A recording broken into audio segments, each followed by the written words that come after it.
What's going on, everybody? Goofy Rexy here, and hope everybody is doing well. And welcome, guys, to the weekly headliner update, week number 36. Now, if you're new to the weekly headliner, this is where we discuss what is upcoming this week in Marvel Strike Force, and then we recap those important topics from the previous week as well. Now, this week we have a jam-packed show. We got a lot of stuff to talk about. Number one, Jubilee returns as a legendary event here, so we're going to go through that really quickly.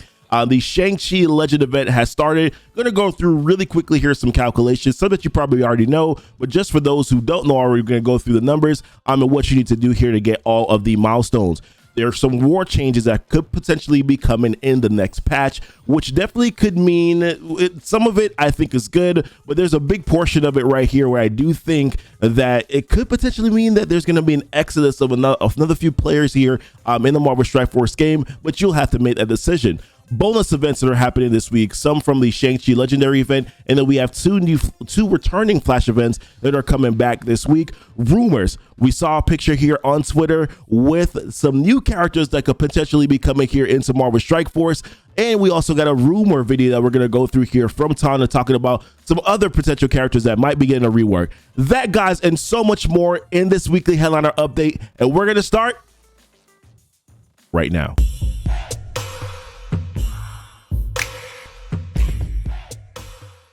All right, welcome back, guys. If it's your first time coming to the channel here and you would like to see some more Marvel Strike Force content, then consider hitting that subscribe button. Also hit the notification bell so that you know when my videos do go live.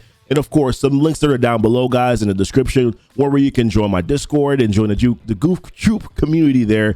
There's also a few other links where you can follow me on Twitch. I do stream Marvel Strike Force and Future Revolution content on a weekly basis. There's also a link to my Twitter page, my Facebook, Amazon coins. If you are looking to save some money here on your mobile in-game purchases, then the Amazon coins is definitely the right way for you to go. And then also my Patreon link, guys, another way for you to support my content. But let's dive into the first topic for this week, which are going to be our blitzes. So two blitzes this week, of course, right? Two character blitzes that we have this week. Quake is going to be the first one. That's going to be starting tonight. And then we have Strife on Thursday. Now, while these two characters probably aren't necessarily the most sought after characters in the game anymore, you still do need Quake in order to be able to unlock Ebony Maw. So that definitely is an important reason to get some shards on her as well. She does have a node, and she also is available in the arena store. So maybe potentially you may not want to go hard on this blitz. Maybe you want to milestone and chill. But we are still currently right now, we do have the Shang-Chi Legend event where players are going to be blitzing 4 to 5 times a day. So numbers probably potentially will be a little higher than usual for a character like this. And the same thing with Strife as well. Now, Strife's blitz is going to be a little interesting because they are going to be introducing this new reward structure. We don't know exactly what the reward structure is going to be yet, but there is going to be a new reward structure here for Strife because of some of the RTA changes, which we'll talk about later on in this video. So these numbers may look a little bit different here, but in terms of the prediction numbers that we currently have, at least for Captain Marvel, these are the numbers where you kind of landed for your percentages, right? So from rank 1 to 100, we're looking at 51.8 million as a cutoff. If we kind of just double check in the game, I don't know exactly where numbers landed for Captain Marvel. Let me just double check here. So it looks like Captain Marvel, the cutoff was, whenever it decides to show up, the cutoff was 54 million for top 100. So you're probably somewhat in the right realm, and that's once again because of the Shang-Chi Legend event right now. A lot of players are blitzing to be able to land those milestones, get those fire essences. So that may kind of change numbers here. So if we're looking at 1 to 100, 51.8 million cutoff, looks like it's actually a little bit higher than that. Top 1, 28.9, 2 to 3, 19.9, 4 to 10%, 9.2. and so on and so forth. Probably numbers are going to land in the same realm here for the Legend event. It's going to be going on for quite a few bit more days here. So take a look at those numbers, what you need to land here in order for you to be able to get those shards, and happy blitzing, I guess. All right, and a returning legendary event with the legendary Jubilee here. Jubilee is so important for the astonishing X-Men team. They're amazing. They're amazing in these Doom raids right now. Actually, they're needed for these Doom raids. Really kind of the best mutant option that you have available. I'm hearing that, hey, you can get away with some other characters in Doom 1.0, maybe using the Dabros with the X-Men team. You know, the three most important, Jubilee, Bishop, Beast, and then using the Dabros. But I'm hearing that in Doom 1.1, probably the best bet here is to go with a full Astonishing X-Men team. So I'm definitely going to be building out the rest of the characters here. I already have Jubilee, Beast, and Bishop pretty high. We're probably going to have to build out Iceman and Kitty Pryde a little bit later on now, as we push into those Doom 1.1 raids. Only doing Doom 1.0 right now, but a very good character. Her legendary event is gonna be starting tonight. There is a double drop going on right now for the Pimp Tech characters that you do need to use in order to be able to unlock Jubilee. Keep in mind, this legendary event is going to be going on until Wednesday, so you do have a little bit of time here to try to grab some extra shards. Maybe you want to buy some offers. It depends. How close are you? I say if you're one character away from being able to unlock Jubilee, then yeah, maybe you spend some money on some offers here, but try to take advantage of the double drop event right now to be able to land the shards that you need for her. But following up here are some other events that's going on right now. So obviously the Shang-Chi Legend event is active right now. And I will say overall, the Legend event is pretty favorable. It's a pretty good event. There's a lot of really good resources here that you are able to get. A good amount of shards. You're at least able to get a 4-star Shang-Chi, which I think is very good. You're able to get some of these ions that are needed. You're able to get a lot. The miasma is there too, right? And of course, if you get through the entirety of the event, then you're going to be able to get an Elite 6, which of course is probably going to be important for, hey, if you like to hoard for that next legendary character, or if you want to just save it just to have things, then you can have the things and then save them. Cloak and Dagger, maybe. Who knows, guys? Whatever it is that you want to do, it's always nice to get that stuff there. But like I said, pretty good event. But I will say that a lot of the calculations to be able to get through the event, or it's not really obvious, right? And I think that they kind of do this on purpose. They kind of want you to figure out how to sort of navigate the event here. But want to kind of reference this infographic. This is something from Voyage's Captain that he shared on Reddit here. So let me try to see if I can maximize this. Oh, too big, Goofy, too big. All right. How about this? How about I shrink myself a little bit here so that you guys can take a look at this. So kind of broke it down in regards to what you're going to be able to get here. So you're able to use use your ISO campaign energy farms, and then also use your regular campaign energy farms, and that will give you these fire essences here. You're also able to blitz and then get these fire essences as well. And you're going to want to use these fire essences in the event store, which is right over here. And pretty much essentially what I'm doing right now, the best, you need to spend at least 5,000. I think they broke it down on the infographic. You need to spend at least 5,150 fire essences per day in order to achieve all of the milestones. So what I'm kind of doing right now with this essence store, which I kind of have some currency to do it right now, but I haven't done my blitzes yet or my campaign energy refresh on my campaign farms yet. So I'm going to wait until I do that. But essentially what I'm doing here for me, this may be different for you depending on where you are in the game, but I'm grabbing these G15 uniques. I'm grabbing the G14 uniques, which, by the way, it kind of maybe potentially will be a little bit of a bottleneck later on, right? Because you have these new characters, these new teams that are going to be released, and you want to bring them up to G14. You don't know what characters are going to be needed for Dark Dimension 5 later on down the road. They may be completely new characters that you want to use in Dark Dimension 5. So I'm grabbing the G15s, the G14s. If I need any extra orange gear, I'll grab that as well. And I'll grab these little training mats, just because, I mean, you're always going to need training mats in the game. And then if I have some extra, I'll grab maybe an Elite 4 credit. I think the Elite 5 credit is probably a little pricey. It's 3K, but that's a good, if you want to save it so that you just grab the Elite 5 credit, that's cool, I guess. The ultimate goal is just you just want to be able to spend the currency so that you can go through the milestones and get all of the stuff that's here, right? So 5,150 is what you need to spend every day. The way that you get those milestones, we talked about it. Take those fire essences, we talked about it already. Blitzes, campaign energy refreshes, your daily objectives. In terms of how many blitzes you need to get done, they talked about it here. Blitz wins, if you're going to be doing it manually, you only need 73 wins per day, which is essentially 3 rotations, winning at 75% win rate. And then for your auto blitzes, you need 119 wins per day with 4.5 rotations. Now, if I took a look at this up here, 36 per blitz and then 22 per auto blitz. So they're calculating that you need to do 36 blitz rotations within that 75% at 4.5 rotations per day in order to be able to get this done. I'm not sure if that's entirely correct. I'm doing about 4 rotations a day getting about 33 wins or so. And well, I guess it probably does add up to the numbers, and I'm able to get through getting enough fire essences to spend the amount of currency that I need. And you can see right now, 3 days in, I'm 17,720. Once I do the rest of my campaign farms and all my blitz rotations here, I'm probably going to end up being somewhere around 21, 22 or so. So it depends on where your roster is. You may not have enough teams to blitz and get 36 wins per day. Maybe try to go the manual route. If you have less teams, maybe go the manual route so that you can maximize most of your points here. It's just about getting all the way through the milestones, getting the uniques, getting all of the character shards that you can. Maybe go a manual blitzing if you have sort of a smaller roster, less teams available to you. That way you can make sure that you're getting through all of these milestones here. There are a few other bonus events that are happening this week that are going to be tied to the Shang-Chi Legend event as well. So in the blog post, they mentioned this, so they brought this back up again. So there is going to be two bonus events that are going to be happening this week. The first one is going to be tonight, which is going to be this raid frenzy that goes live, where you're going to be able to save 20%.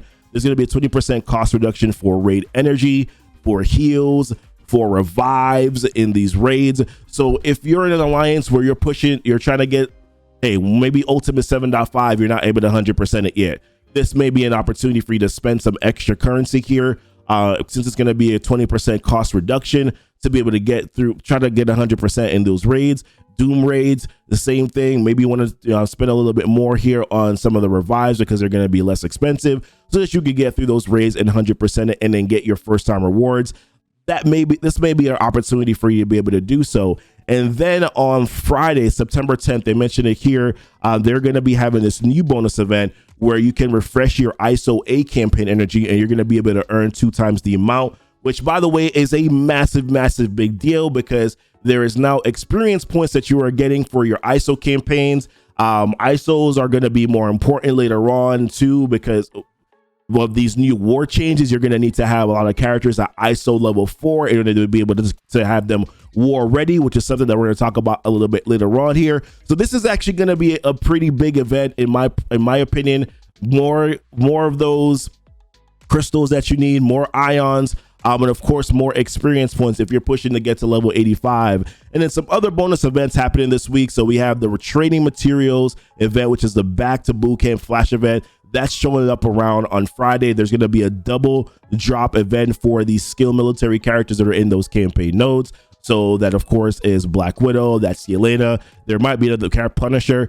Those are the 3 campaign characters I can think off the top of my head. There's going to be a double drop event for those characters as well. So filter out your roster for skill military and take advantage of the double drop event. Wait until it actually goes live at the store offer reset time. Farm the characters once then, and then on the next day when you have your reset, farm those characters again. That way you take advantage of 2 chances again, the double drops for these characters. So take advantage of that. And then they also do have Block Party coming around this week on Friday as well, where of course they will also, for your city hero characters, you're also going to have a double drop event rolling around on September 8th.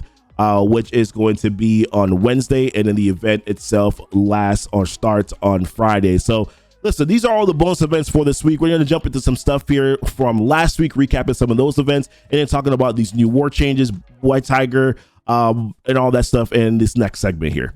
All right, guys, so recapping some of the stuff that happened here from last week. So one of the big changes, or one of the big things, was Deathpool's passive from the previous week. We talked about it. Her passive wasn't working correctly. She wasn't proccing whenever she killed an enemy. And there were some times too where other allies would kill other enemies, and then she still wasn't proccing as well, or she wasn't doing enough bonus attacks. So they changed some text in the game, which kind of read a little funky, right? So with her passive, they said, okay, well, whenever she kills an enemy, that they changed the text in the game that whenever she kills an enemy, that it doesn't proc her passive. Pretty much, basically, that's what the text said.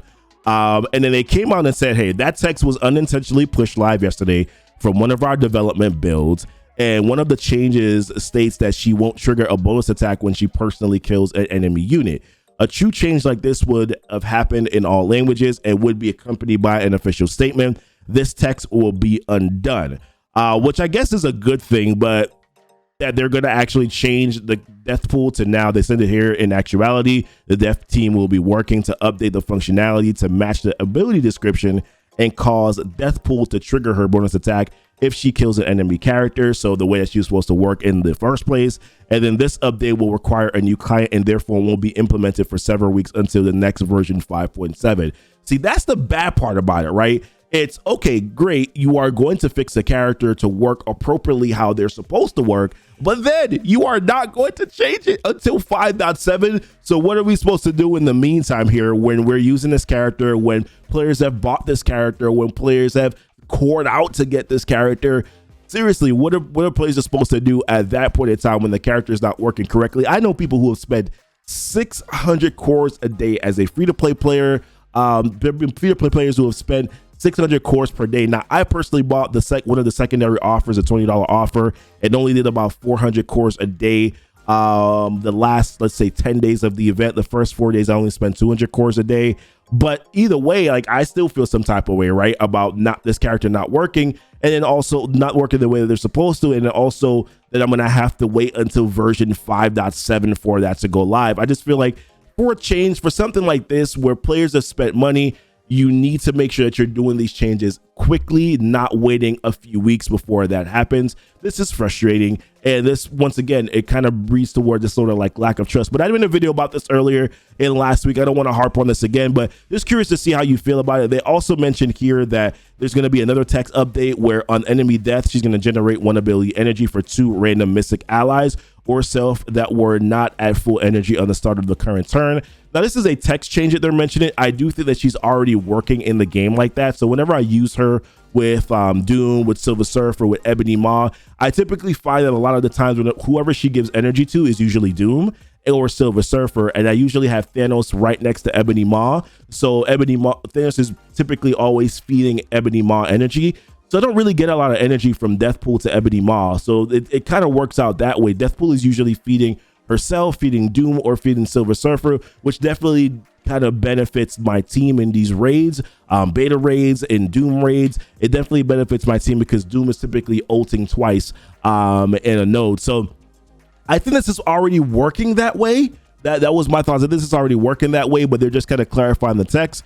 Some people may call this a nerf or a boof, not a nerf, a buff. They're calling this a buff, but I think this is already sort of how it was working already in the game. But let me know, what do you guys think about this, man? 5.7 is a long time to wait for a character that you've already gotten. She's still a beast, but it's just, man, why do we have to wait so long is one of my questions here. Now, this is another one, that's another thing that happened this week. So we got this in-game mail about White Tiger being available here in the Blitz orb for 350 credits.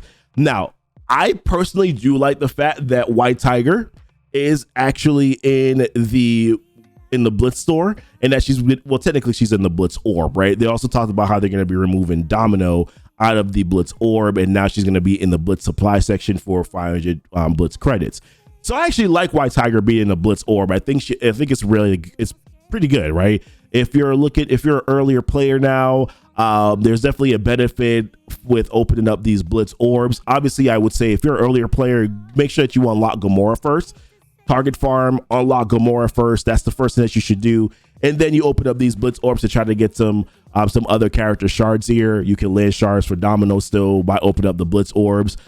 So definitely a good thing. But White Tiger is a Hero City character. And once you get to Heroes Chapter 7, level 7, once you get to level 70, you can start doing Heroes Chapter 7, and you need city hero characters. White Tiger is a better character, a more available character than, let's say, Symbiote Spider-Man, who's primarily in the milestone orbs. And let's be real, you really can't get him from the milestone orbs anymore because Emma is at that boosted drop rate and she lands more frequently than SSM does. So really kind of unfortunate, right, what they're doing with the Symbiote team and the Symbiote system in general. It's really unfortunate. But with White Tiger now being there, better option is what I'm saying. Good option for these newer players who are pushing to get to level 70 and get into Hero City. Gonna make an updated video here talking about some of the better options that you have available now for Hero City content at level 70. But what the big issue was here is that in their blog post, and looks like they changed this up. So originally here, they said rounding out the character availability, they talked about how Phyla-Vell was going to be going to the Arena Orb,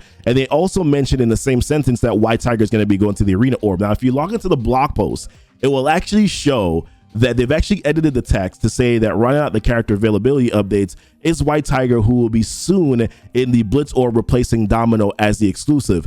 But if you jump back, we actually have the proper text that they actually sent out in the blog post last week, where they said that Phyla-Vell will soon be available in the Arena Orb, along with the Shadowlands Fierce Brawler White Tiger. So that was actually the original text that they actually stated, and then they went back and changed it.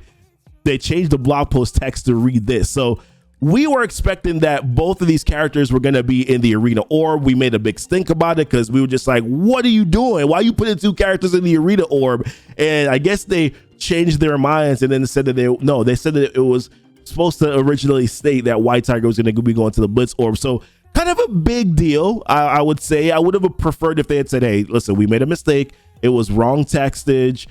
We should have actually stated that she was going to be going to the Blitz Orb, not the Arena Orb, unless that was your intent, and then you kind of sneakily changed it at the very end. That's a couple things going on here. Deathpool happened, and then White Tiger, not a good look, guys. Not a good look, in my opinion. But either way, White Tiger is currently in the Blitz Orb right now, and like I said, I think that works out very well for newer players that are coming into Marvel Strike Force.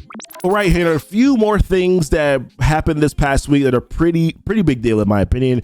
So they talked about these new potential war changes, and Philosopher made a video here. This is actually Philosopher's video. If you haven't seen it already, go check it out. As a matter of fact, I'll probably just link his video in the description. So a few things I'll do. The Reddit that talks about Reddit infographic that has the calculations for Shang-Chi, I will paste that in the description. I'll also paste Philosopher's video as well in the description as well, so that you can go over how he talks about these new war changes. Now, the expectation here is that this could potentially come in the next patch, which is patch 5.7. There are a few notable changes here that they are, I don't know, recommended or projecting that will happen in the game. And I don't know, some of them, like I said, most of them are good. There's just this one big one that really kind of stands out. So the first thing is that they're going to have these new war slots, right? These new war defensive slots. You're going to have 2 more slots now, other than your original 10 slots, which obviously means that you're going to have to get 2 more war defense teams, and you're also going to need to get 2 more war offense teams. So I think most players in war, they typically go for having 8 strong teams and then 2 teams that are kind of like your cleanup teams, right? Or they take on some of your low level teams that you may see in war. That's at least how I do it. And then, you know, there's some players who, depending on where you are in the alliance, they have like 10 strong war attack teams and then 2 teams that are good, but not necessarily as strong. So now you're kind of going to need to make sure that you have at least like 10 war attack teams. If you're like a regular player like myself, like 10 really strong war attack teams, and then probably maybe having 2 secondary teams here that you can use. So that's kind of one of the big deals. This is going to be unlocked for free. Previously, before they said that the initial slots in the playtest before, that these new slots, you're going to have to spend some currency in order to be able to unlock these. Now, the next big one here is probably a little bit more controversial. So you're not going to be able to start with 4 war energy. You're going to generate 2 every 2 hours for the next 2 hours. The war energy cap is now 10. So when you kind of read this, it looks like basically in the first 6 hours of war, you are going to be able to get all of your energy, all 10 of your energy. So 4 here, and then a 6 over the next 6 hours of war, which I think is going to be a big deal. So it looks like these wars are going to be a little bit quicker now, that you're going to essentially need to make sure that you're on once war starts. And that's kind of where the controversy or where the frustration for some of the players are right now. So what I'm hearing is that some players are considering quitting the game because they're like, listen, I'm in an alliance. We're a global alliance. We have players that are out in Europe. You have some players that are out just in other parts of the world that won't be able to log on right when war starts. And this is probably going to break up alliances. And I definitely do think that that's probably a thing for maybe the top tier alliances. I know in an alliance like mine, we don't put a lot of emphasis into war as much anymore just because of where raids have gone in this game. But I do definitely see how potentially this could hurt alliances who are a global alliance with the expectation that you're going to be on for the first 6 hours of war, it's just not realistic for alliances that are in global areas. So unless you're going to be changing war zones, unless you're going to be, I don't know, it's really a conundrum when you think about it all. I think this is really going to affect more of the top tier alliances. I think for alliances that are a little bit more not in the top, let's say 100, top 10, top 50, I should say, maybe not as big of a deal, could be helpful, but maybe not as big of a deal as maybe we're thinking. But we're gonna have to see how this is implemented in the game. This is one of the things that I would say I don't like. This is kind of what they're doing. I like this. I definitely admit, like, spending less time in war is good, because on a whenever war goes around, you're kind of logging in when your energy gets refreshed to try to make some war attacks. So it will limit the amount of time that you're spending in game to do war, but I'm not sure that doing it this way was probably the best way. So let me know what you guys are thinking where this is concerned. But some other things that they talked about here is having war ready. I'm kind of skipping through the video. Like I said, if you want to watch the full video here, go check out Philosopher's channel. I'm going to link that video down below so that you guys can take a look at it. But they talk about this new war ready trait. So in order for a character now to be war ready, you're going to have ISO 4 green on that character. And the reason why war ready is important is because you're introducing these new buffs. So cargo bay is not going to give 20% health, damage, armor resistance, and focus to all war ready allies. And then hangar now gives which is war ready allies. This is defensive boost. This is a defensive boost here. So cargo bay is going to lose this whole like random 8 positive effects, and they're not going to have more of a global thing, 20% to health, damage, armor resistance, and focus to all war defense characters. And then hangar is going to give 10% health and damage and armor resistance and focus to all attack and war ready allies. So in order for them to be able to get this global boost, you're going to have your characters at ISO 4 green on defense, and then also ISO 4 green on offense, right? So defense, to get the defensive boost from cargo bay, you're going to need to have them at ISO 4 green. And in order to get the offensive boost, you're going to need to have them at ISO 4 green as well, which I don't know. I mean, they're pushing these ISOs, man. This is kind of where the game is going. If you're not kind of getting with the program, it's going to be unfortunate for you. And I don't like it. I just want to say that right now. I don't like that we have to use these ISO greens, but they have made them a lot more available. This would feel really bad if I couldn't farm them the way that I want to farm them. If we weren't getting the extra stuff, being able to farm the 12s a little bit more, it would feel really bad. So this is just going to be more tedious in time, right, to try to get this done, but it is kind of what it is. One of the things I thought about, though, is that I'm now going to have to put ISO 4 green on Phoenix because I use her in war offense. Oh, God. So I'm going to have to put ISO 4 on Phoenix, who doesn't get anything from the class benefit whatsoever. Maybe I'll just equip the crystals and, oh, no. I'm wondering if I could just equip the crystals and then not change the class, save some of the ions there, but you might as well equip the crystals if you're going to do it. If you equip the class, if you're going to do it that way. But I don't know. I just thought about it. I'm like, she doesn't get any benefit from the class bonus. She only gets the benefit from the crystals. So having to ISO 4 green her, she's a controller, which you know is a big bottleneck already in Marvel Strike Force. It just seems a lot, right? It seems a lot, guys, to go through this. So I don't know. That's kind of my thoughts. Bridge is going to be getting the now the random 8 positive effects. So you know how cargo bay was getting that 8 random positive effects. Now Bridge is going to get the 8 positive effects, which means that Bridge is going to kind of actually be a little bit more annoying now, especially with these additional boosts that you're already getting here. But that, and then the practice mode. The last thing here is that they're adding this new feature, which is now this practice mode, which for me personally, I think is really good. It's about damn time that they actually introduced practice mode for players who like the theory craft, for players who like to content creators, you know, and theory crafters. This is actually a really good feature. It will enable us to be able to test things out better and be able to give you more feedback, which I think is actually a really good thing. So let me know what your guys' thoughts are on these war changes here. Once again, I'll link Philosopher's video so you can go through the whole thing in the description if you haven't done so already, but really interesting stuff that we're talking about here. All right, and getting into the last few things here for this week. So we have now we saw this picture on Twitter, on Facebook's Twitter here, where looks like they're going to be introducing these 3 new characters. And I think a lot of our guesses are that it's going to be Silver Samurai, which is probably going to be the easier to get character, right? Then you have Lady Deathstrike, and which is what we're guessing here. And then we're also looking at Omega Red. Now I'm really excited for Omega Red. I'm really excited for Deathstrike. But really interesting that a lot of us are thinking that it's gonna be like a tech team, because Silver Samurai and Lady Deathstrike, they kind of have like a cyborg thing going on. Omega Red also as well. But I definitely do think that this potentially could be another mutant team that's coming to the game. That would also make a lot of sense for me as well. Probably going to be raid viable, right? Because Doom raids are important now, so they're probably going to make these characters good enough to be able to do content in raids. Have to, right? Kind of have to, based on just where the game is going right now. Now, Tana made an interesting video talking about a rework coming to a couple characters here, Wolverine and Sabretooth. I'm going to link that video down in the description as well, so that you guys can take a look at that video. But he talked about potentially here a rework coming to Wolverine and also a rework coming to Sabretooth, and kind of making this sort of like Weapon X team, which I think is very interesting. Listen, if Wolverine gets an actual good rework, not one that just happens again to be a thing, I would actually really enjoy that quite a bit. Wolverine is like my second favorite character of all time in Marvel. Just second favorite character, period. Not even just in Marvel. He's one of my favorite characters ever in anything, right? So being able to have Wolverine get a rework and be useful would literally just be slightly orgasmic. Yes, I said it, guys. No, but seriously, I would really like to see him get a rework, and if that's the case, I would actually be all for it. So curious to see if that's going to happen. Most likely that's going to be in the next patch.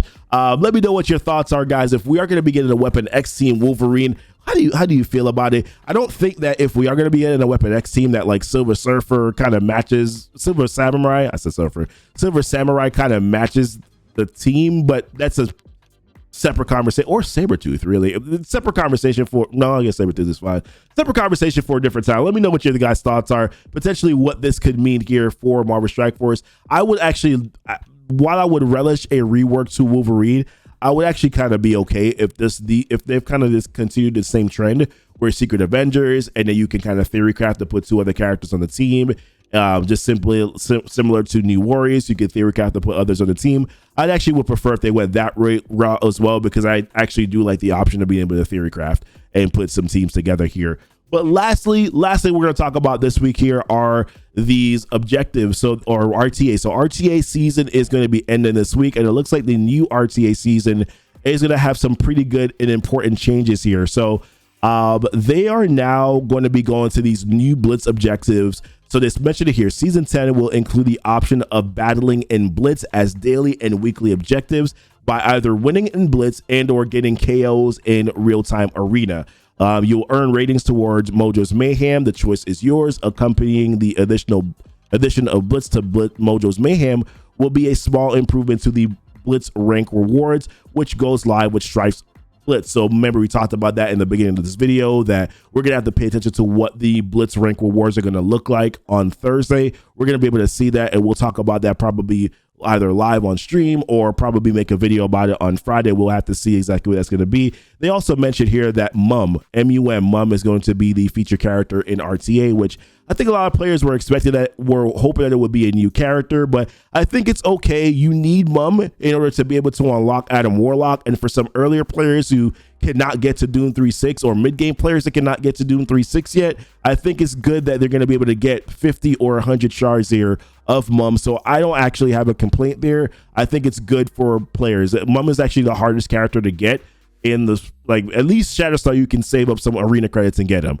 At least Polaris is available earlier in the node. At least you can farm Longshot in the War Store, right? At least you can do. Jubilee is actually hard too, because you have to get other Primtech characters, but Mum is one of the hardest characters to get on that X Factor team.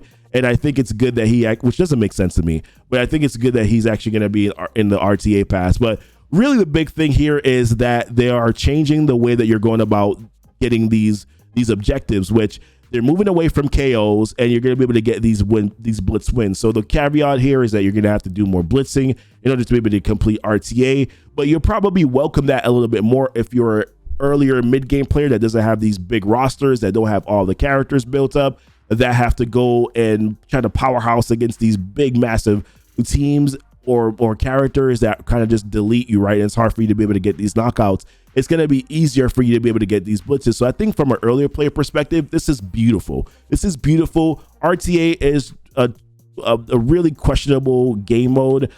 in general. So like I said, man, being able to have this, I think actually benefits the player base quite a bit, in my opinion. So hoping that these changes go well and that they are good, that you don't have to do too much blitzing. Keep in mind that you have to get, what, 30 knockouts a day. So you're probably going to have to do something similar in terms of blitz wins per day, probably 30 blitz wins per day. So probably can knock it out in one rotation, or you can probably knock it out in 2 rotations, depending on if you're earlier playing with the smaller roster. But I think overall, definitely better. Let me know your thoughts. But that's going to wrap it up for me, guys, for this week. Listen, a lot of stuff to talk about in this video, man. I try to like just break it down to the most important things, but I feel like it would have been shortchanged in the headline or update if I didn't talk about all this information that's here. But appreciate you guys watching the video. Want to know what your guys' thoughts are on a lot of this information. Hey, how do you feel about, you know, the Shang-Chi Legend event? How are you doing with it so far? How do you feel about the new White Tiger going to the Blitz, or potential war changes? That's probably the big one, right? Potential war changes. Who do you think are those new characters that are going to be coming to Marvel Strike Force from that Twitter photo? And the RTA changes. How do you feel about the Mojo Mayhem changes here? I guess we can't call it RTA anymore. How do you feel about the Mojo Mayhem changes here that are going to be coming into the game? Appreciate you guys watching the video. Thank you guys so much. Y'all be blessed. And y'all be safe.